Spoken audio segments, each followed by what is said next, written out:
Detective Sarah Martinez had seen plenty of strange cases during her 20-year career with the Los Angeles Police Department, but nothing quite prepared her for the call that came at 2:47 a.m. on a foggy October morning. The voice on the other end belonged to Harold Stevenson, the night security guard at Forest Lawn Memorial Park in Glendale, California. His words were barely coherent through the panic. "Detective, you need to get here now. Someone has disturbed the Jackson family mausoleum. It's bad, really bad." Sarah grabbed her coat and badge, her mind racing. The Jackson family mausoleum housed the remains of the king of pop himself, Michael Jackson, who had been laid to rest there 14 years earlier in 2009. The location was one of the most heavily guarded and monitored sites in the entire cemetery, with security cameras, motion sensors, and round-the-clock patrol guards. How could anyone have gotten close enough to cause a disturbance? The drive through the empty streets of Los Angeles felt endless. Sarah's partner, Detective Mike Chen, met her at the cemetery gates. His usually calm demeanor showed cracks of concern as they approached the ornate mausoleum that had become a pilgrimage site for millions of fans worldwide. What they found defied explanation. The heavy marble slab covering Michael Jackson's crypt had been moved aside with surgical precision. No damage to the surrounding structure, no signs of heavy machinery, no evidence of the massive effort such a task should have required. The slab, weighing nearly 2 tons, sat perfectly aligned beside the opening as if placed there by invisible hands. Harold led them through the scene, his flashlight beam trembling as it illuminated the disturbed resting place. "I was doing my regular rounds when I noticed the motion sensors had been triggered, but when I checked the cameras, there was nothing. Just static for exactly 43 minutes between 1:15 and 1:58 a.m. Sarah knelt beside the opening, her trained eye searching for any clues the perpetrators might have left behind. What she discovered made her blood run cold. Inside the crypt, nestled where the casket should have been, lay a single white glove and a handwritten note in elegant script. "The truth sleeps beneath layers of lies. Look deeper than death itself." Mike examined the security footage from multiple angles while Sarah coordinated with a forensics team. Every camera within a quarter-mile radius had experienced the same mysterious blackout during the exact same time frame.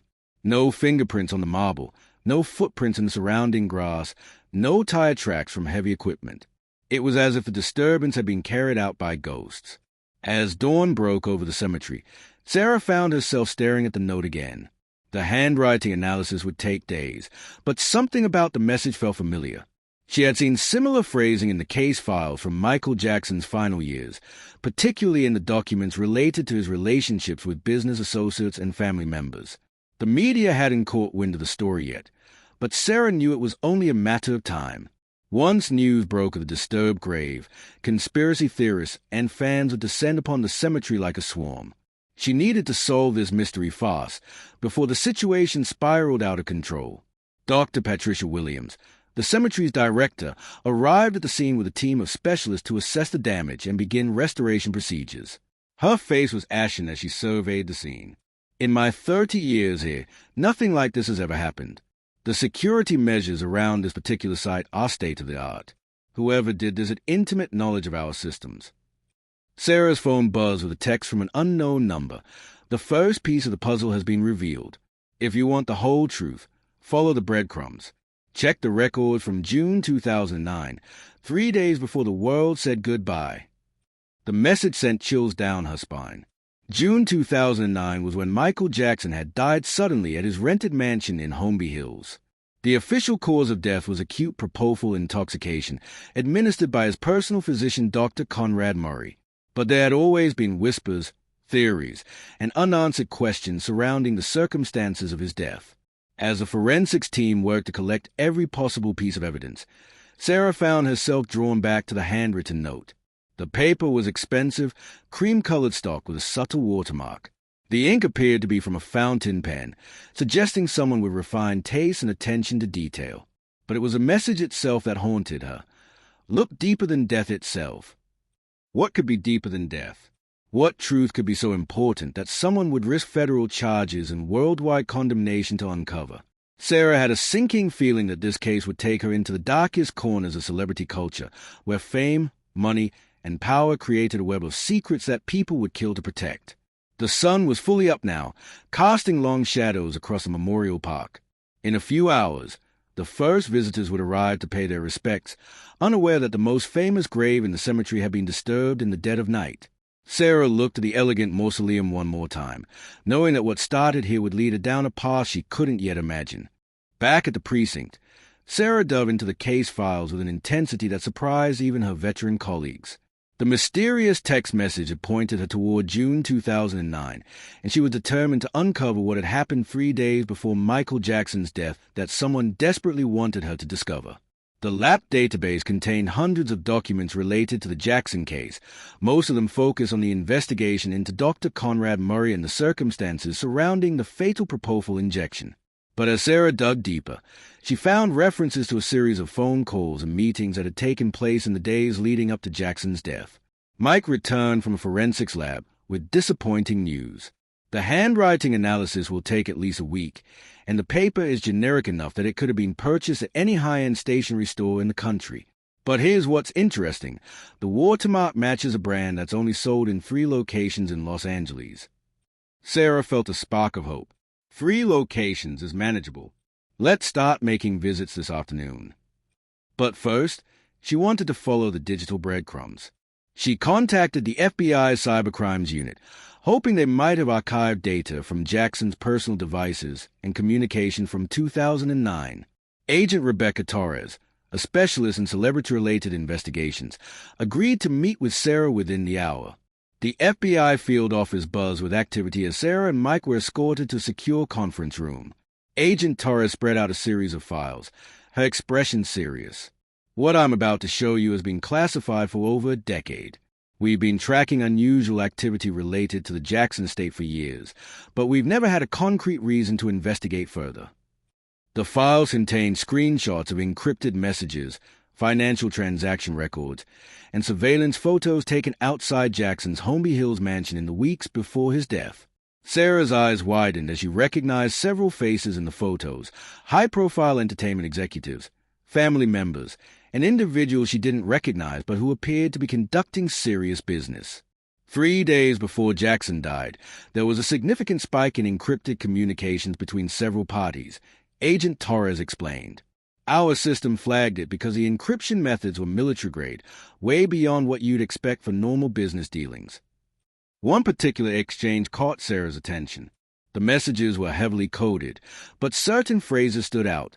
The arrangement must have completed before the tour begins, is becoming too difficult to manage, and most chillingly, sometimes the greatest performances require the ultimate sacrifice. Mike leaned forward in his chair. Do we know who sent these messages? Agent Torres shook her head. The senders use sophisticated spoofing techniques, but we've been able to trace the general geographical origins. Most came from Beverly Hills, with several from locations near Neverland Ranch. Sarah's phone buzzed again with another message from the unknown number. You're getting warmer. Detective, the financial records will show you who benefited most from the King's early departure. Check the insurance policies and inheritance modifications from May 2009. This time, the message included an attachment, a photograph of a document that appeared to be a life insurance policy worth $500 million, with beneficiaries that had been changed just weeks before Jackson's death. The image quality was too poor to make out specific details, but Sarah could see enough to know this was explosive information. Someone's feeding us information in real time, Sarah told Agent Torres. They're watching our investigation and guiding us toward specific discoveries. Agent Torres frowned. That's either very good news or very bad news, depending on whose side they are on. The team spent the next several hours cross-referencing the encrypted messages with known events from Jackson's final weeks. A pattern began to emerge that painted a disturbing picture. Jackson had apparently been trying to regain control of his business affairs and had scheduled meetings with new legal representation. He had also been asking questions about financial discrepancies in his accounts and expressing concerns about people close to him. Dr. Elizabeth Harper, a forensic accountant who specialized in entertainment industry finances, joined the investigation by video conference. She had spent years studying complex financial arrangements surrounding major celebrities and their estates. Michael Jackson's financial situation in 2009 was incredibly complicated, Dr. Harper explained. He owed hundreds of millions of dollars to various creditors, but he also owned assets worth potentially billions. His death created a situation where certain parties gained control over those assets while eliminating the debt obligations. Sarah felt pieces of a puzzle beginning to form in her mind. So his death was financially beneficial to some people. Extremely beneficial. The Michael Jackson estate has generated over $1 billion in revenue since his death, with very specific people controlling that money flow. As evening approached, Sarah and Mike visited the first of the 3 stationery stores that sold the watermark paper. The owner, Mrs. Chen, remembered selling several boxes of the expensive paper to a well-dressed woman about a month earlier. She paid cash, which was unusual for such an expensive purchase, Mrs. Chen recalled. She wore dark sunglasses and a hat, but I noticed her hands. She wore several expensive rings and had perfectly manicured nails. She seemed nervous, kept looking over her shoulder. The description wasn't much to go on, but it was more than they'd had that morning. At the second store, they struck out completely. No one remembered selling the paper recently. But at the third location, Westwood Fine Papers, the clerk provided crucial information. I remember her clearly because she asked specifically for paper that would age well and hold up to laboratory analysis, the young man explained. She said she was writing important letters for posterity. She also bought a fountain pen and asked about ink that would be difficult to trace. Sarah exchanged glances with Mike.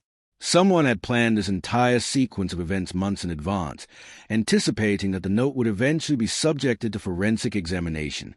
As they drove back to the precinct, Sarah's phone rang. The caller ID showed unknown, but when she answered, a digitally altered voice spoke word that made her heart race. Detective Martinez, you're 24 hours to find the truth before others find you. The grave was just the beginning. The real secret is buried much deeper than 6 feet underground. The digitally altered voice from the previous night's phone call had left Sarah with little sleep and a growing sense that this case was far more dangerous than a simple grave desecration.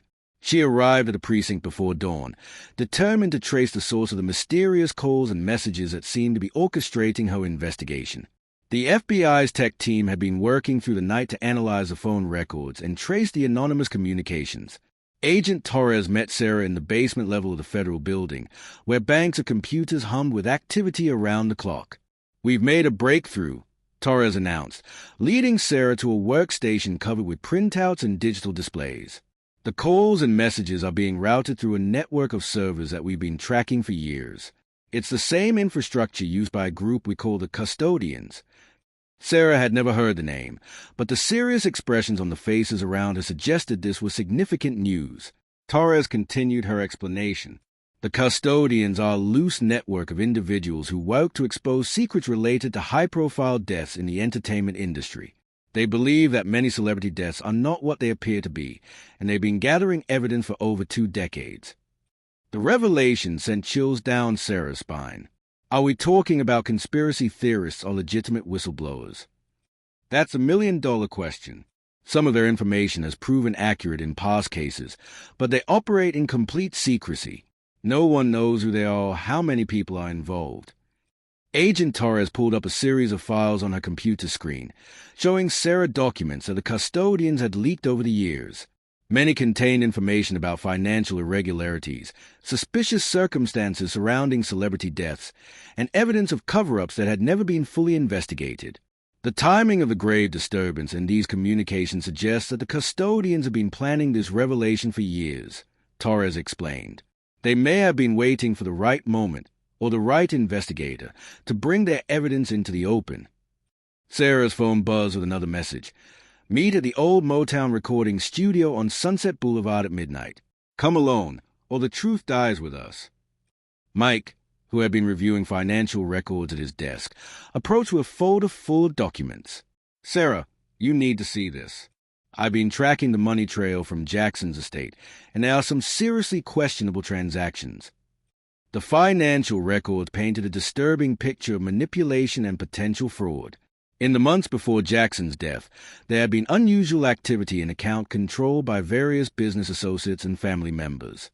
Large sums of money had been moved between offshore accounts, insurance policies had been modified, and contractual agreements had been altered. Look at this. Mike pointed to a series of transactions dated just days before Jackson's death. Someone transferred $50 million from one of Jackson's business accounts to a shell company in the Cayman Islands. The paperwork shows Jackson's signature, but the timing is suspicious. Dr. Harper joined them via video call to analyze the financial documents. Her expertise in forensic accounting had helped solve dozens of high-profile fraud cases, and her assessment was sobering. What you're showing me indicates a coordinated effort to manipulate Jackson's finances in the weeks before his death, she said. The pattern suggests that someone with intimate knowledge of his business affairs was positioning themselves to benefit from his demise. Sarah studied the documents more carefully, noting names that appeared repeatedly in the transactions. Some were familiar: business managers, family members, and associates who had been part of Jackson's inner circle for years. Others were connected to shell companies and offshore entities that would be difficult to trace. The implications were staggering. If someone had orchestrated Jackson's death for financial gain, they had executed a plan of incredible complexity and ruthlessness. The profits from his estate in the years since his death would have provided more than enough motivation for such a scheme. As evening approached, Sarah prepared for the midnight meeting at the old Motown studio. The building had been abandoned for years, but it held legendary status as a birthplace of the Motown sound that had launched countless careers. The symbolism wasn't lost on her. A meeting about Michael Jackson's secrets would take place at the studio where he had first achieved fame with the Jackson 5. Mike insisted on providing backup, positioning himself in a surveillance van across the street with a direct radio link to Sarah. FBI agents Torres and 2 others would be stationed at strategic points around the building, ready to move in if the situation turned dangerous. The old studio stood in shadow, its Art Deco facade weathered by decades of Los Angeles smog and neglect. Sarah approached the main entrance at exactly midnight, her hand resting on the service weapon at her hip. The door was unlocked, opening into a lobby filled with faded photographs and dusty memorabilia from Motown's golden age. A figure emerged from the darkness, a woman in her 50s, dressed in black, with graying hair and intelligent eyes that seemed to hold years of secrets. She gestured for Sarah to follow her into the old Studio A, where countless hits had been recorded decades earlier. "Detective Martinez, I'm glad you decided to come alone," the woman said, her voice carrying a slight accent that Sarah couldn't place. "My name is Elena Vasquez, and I've been investigating Michael Jackson's death for 14 years. Elena activated a small device that emitted a high-pitched whine, a signal jammer that would prevent any electronic surveillance. "What I'm about to show you will change everything you think you know about that night in June 2009. She opened a briefcase containing dozens of documents, photographs, and what appeared to be audio recordings. Michael Jackson didn't die from an accidental overdose. He was murdered, and I have proof. The evidence Elena presented was overwhelming in its scope and detail.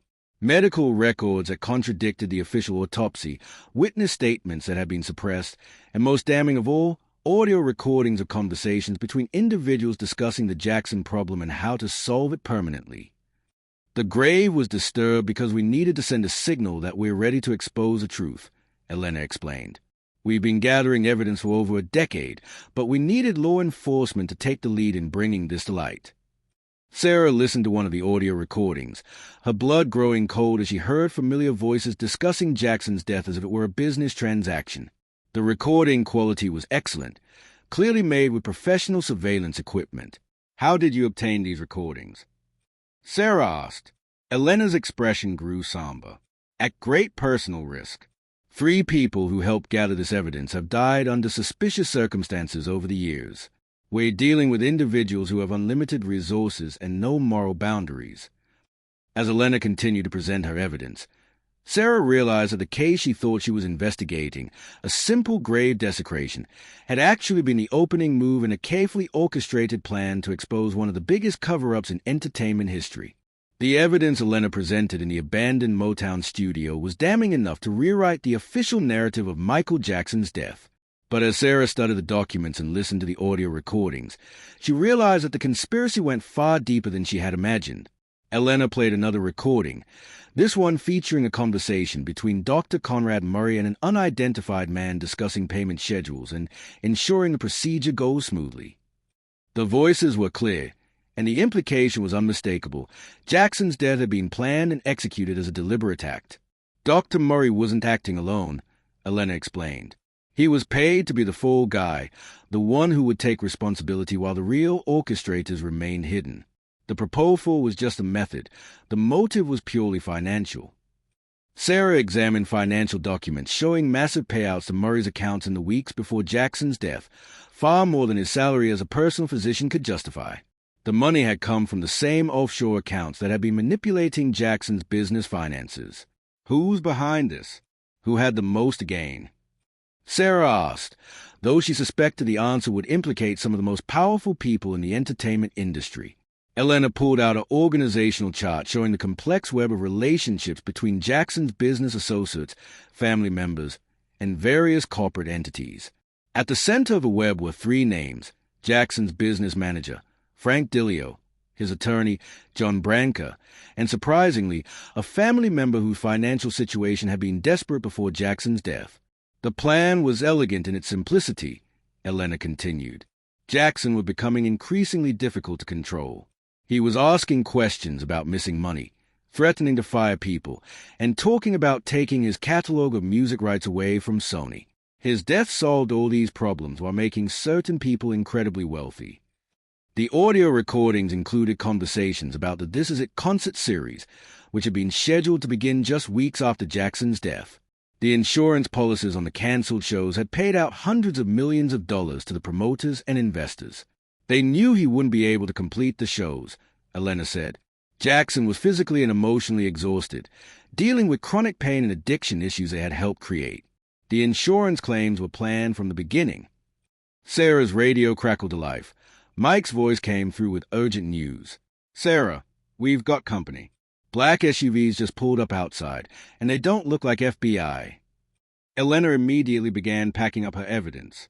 They found us. This is exactly what I was afraid would happen. Through the studio windows, Sarah could see figures in dark clothing surrounding the building. These weren't law enforcement officers. Their movements were too coordinated, too military in precision. Who are they? Sarah whispered, drawing her weapon. Corporate security, probably working for the same people who killed Michael, Elena replied grimly. They've been tracking my activity for years, but I thought we'd have more time. Elena handed Sarah a small encrypted drive. Everything is on here, all the evidence, all the proof. If something happens to me, make sure it gets to someone who can act on it. The sound of breaking glass came from the front of the building. Elena led Sarah toward a back exit that opened onto an alley behind the studio. As they moved through the darkened hallways, Sarah radioed Mike and the FBI team. We need immediate backup. Armed individuals are entering the building. Elena Vasquez is a witness who needs protection. Elena paused at a fire exit, her hand on the door handle. Detective, what I'm about to tell you is the most important part of this entire investigation. Michael Jackson didn't just die. He was replaced. What do you mean, replaced? The body in that casket isn't Michael Jackson. The real Michael Jackson died 3 days before the official date, and someone orchestrated an elaborate cover-up to hide the true circumstances of his death. Sarah's mind reeled at the implication. Then who was buried in Forest Lawn? A body double who had been used for public appearances when Jackson was too ill to perform. The real Michael discovered the plot against him and tried to escape, but they caught up with him at a safe house in Malibu. The sound of footsteps echoed through the hallway behind them. Elena opened the fire exit, and they stepped into the alley where Mike's surveillance van was waiting with its engine running. As they ran toward the van, shots rang out from inside the building. Sarah pushed Elena forward while speaking rapidly into her radio, coordinating with the FBI team to surround the building and apprehend the unknown assailants. Inside the van, Elena connected her laptop to the encrypted drive and began showing Sarah additional evidence that supported her incredible claim. Photos of the body double, medical records showing discrepancies in the autopsy, and testimony from a mortician who had been paid to alter the appearance of the body before burial. The grave disturbance was planned to draw attention to the fact that the wrong person is buried there, Elena explained. We needed law enforcement to discover this through official channels, not through leaked documents that could be dismissed as conspiracy theories. Agent Torres and her team stormed the building, engaging in a brief firefight with the unidentified assailants. When the smoke cleared, They had arrested 3 men carrying fake federal credentials and enough firepower to level a city block. Sarah reviewed the evidence on Elena's drive, each document more shocking than the last. Bank records showing payment to plastic surgeons who had worked on the body double, communications between funeral directors and unknown parties, and most incredibly, surveillance footage that appeared to show Michael Jackson alive and in hiding weeks after his supposed death. If this is true, where's the real Michael Jackson now? Sarah asked. Elena's expression grew sad. He's dead, detective. He died fighting for his life in that Malibu safe house. But his death was covered up to protect the people who killed him and to maintain control over his estate. As dawn broke over Los Angeles, Sarah found herself at the center of a conspiracy that reached into the highest levels of the entertainment industry. The evidence Elena had provided would require months to fully investigate, but the implications were clear. Michael Jackson's death had been a carefully orchestrated murder, covered up by powerful people who had profited enormously from his demise. The encrypted drive contained enough evidence to bring down some of the biggest names in music and entertainment. But Sarah knew that presenting this information would put her own life in danger. The men who had attacked them at the studio were just beginning. She was now fighting against people with unlimited resources and a proven willingness to kill to protect their secrets. 3 months after the midnight confrontation at the Motown studio, Sarah Martinez stood before a packed federal courtroom in downtown Los Angeles, preparing to present evidence that would. The case had grown from a simple grave desecration to the largest conspiracy trial in entertainment industry history. The defendant's table held an unlikely collection of music industry executives, family members, and corporate officials who had once been among the most powerful people in Hollywood. The evidence Elena Vasquez had gathered over 14 years, combined with Sarah's investigation, had built an ironclad case of murder, fraud, and conspiracy. Judge Patricia Williams, no relation to the cemetery director, called the court to order as media representatives from around the world filled every available seat. The story had captivated global attention, with millions of Michael Jackson fans demanding justice for their beloved king of pop. Prosecutor James Rodriguez began his opening statement with a simple declaration. Ladies and gentlemen of the jury, Michael Jackson was murdered, not by accident, not through negligence, but through a carefully planned conspiracy designed to steal his life, his music, and his legacy. The prosecution's case methodically laid out the timeline of events leading to Jackson's death. Financial records showed how the defendants had systematically stolen money from Jackson's accounts while positioning themselves to inherit control of his valuable music catalog. The audio recordings Elena had obtained provided chilling evidence of their planning. Sarah took the stand on the trial's 3rd day, her testimony providing the law enforcement perspective on the investigation.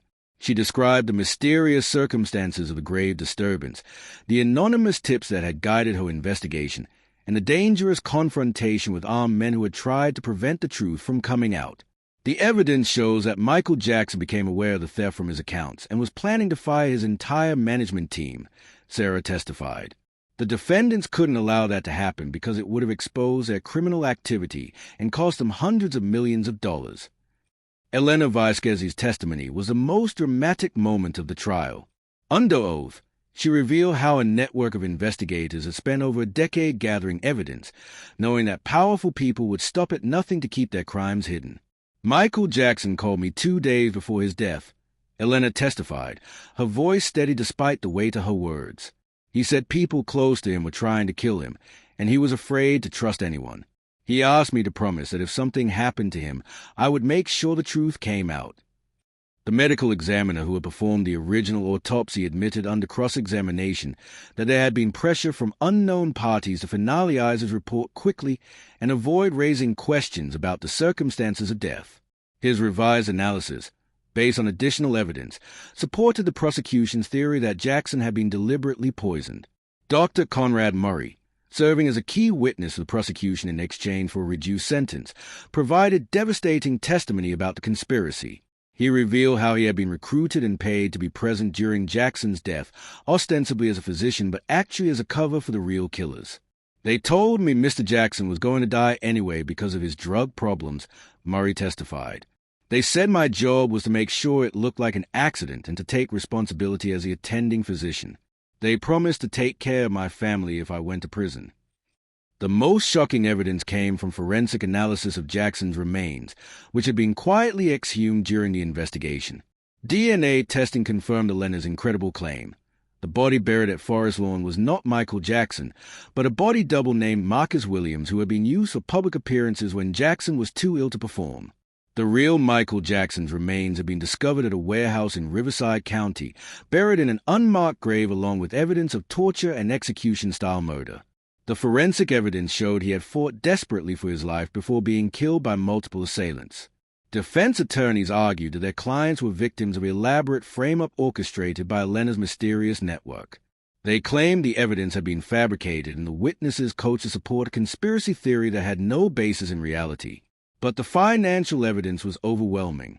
Bank records showed exactly how the defendant had benefited from Jackson's death, with the value of their holdings in his estate increasing by over $2 billion since 2009. The insurance payouts, canceled concert fees, and merchandise sales had made them incredibly wealthy while Jackson himself lay dead in an unmarked grave. The jury deliberated for just 6 hours before returning guilty verdicts on all major charges. The lead defendant, Jackson's former business manager, showed no emotion as he was sentenced to life in prison without parole. 2 family members received sentences of 25 years to life, while several corporate executives faced decades behind bars. Judge Williams addressed a packed courtroom before sentencing. This case represents one of the most calculated and cruel conspiracies in modern American history. The defendants didn't just steal money, they stole a life, and in doing so, they robbed the world of one of its greatest artistic talents. Outside the courthouse, Sarah faced a sea of reporters and cameras. She had become the public face of the investigation that brought justice for Michael Jackson, but she knew the real hero was Elena Vasquez, who had risked everything to ensure the truth finally emerged.